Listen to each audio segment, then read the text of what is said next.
Yan guys, tingnan nyo yung mangustin dito, yung per kilo nila is 40 pesos per kilo. Makukuha natin siya ng 30 pesos per kilo.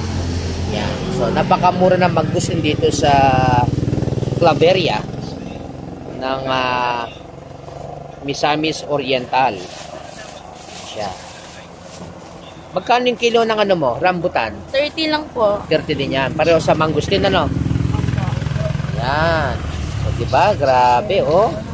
Meron akong antanin. Oh, si Glelsy, oh, yan, oh. Yan. Yan ang mangustin. Ito yung lugar ng Claveria. Yan siya. Ang ganda.